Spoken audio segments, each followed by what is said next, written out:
Okey geng, Assalamualaikum dan selamat pagi. Wan Saiful, Wan Jan, WSWJ. Sebab apa Wan Saiful, Wan Jan ni dia tak attack Anwar Ibrahim, Perdana Menteri? Dan kenapa pula dia pi attack Tan Sri Muhyiddin Yassin, bakal Perdana Menteri?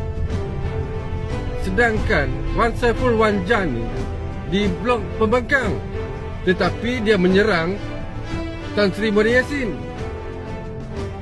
Sebab apa? Sebab Wan Saiful, Wan Jan ni dia ada 18 kes. Kalau apa semua nak tahulah. Dia ada 18 kes mahkamah yang perlu dia hadap. Oleh sebab itulah dia terpaksa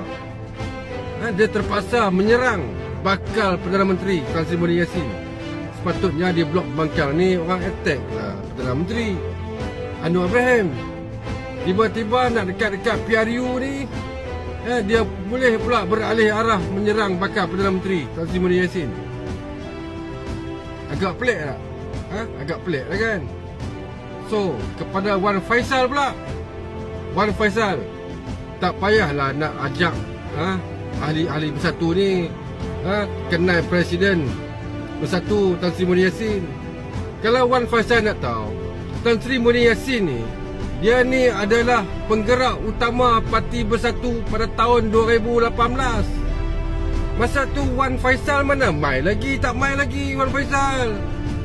So tak payahlah nak ajak Tan Sri Presiden untuk kenal akar-akar umbi ahli-ahli bersatu ni di peringkat bawah. Tak payah nak mengajak lah. Tan Sri Muhyiddin Yassin ni bersama sebelum ni lah dengan Mukhlis Mahathir, di antara penggerak utama, penyumbang utama untuk menubuhkan Parti Bersatu pada tahun 2018. Masa tu Wan Faisal mana wujud lagi. Wan Faisal tak main lagi. So tak payahlah nak mengajak Tan Sri Presiden untuk mengenali ahli-ahli, ketua-ketua bahagian bersatu di setiap pucuk negeri. Tak payah nak ajak. Patutnya Wan Faisal ni yang kena sedap ni. Kepada ahli-ahli bersatu yang dia blok melawan Tan Sri Presiden ni, aku nak beritahu kat hampa lah kan. Apa tak payahlah. Apa tak payah nak mengajak Tan Sri Muhyiddin Yassin.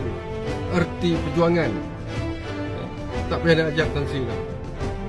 Tan Sri tu lebih cakna, lebih peka daripada hampa semua. Geng-geng musibat yang gila kosa ni. Alright.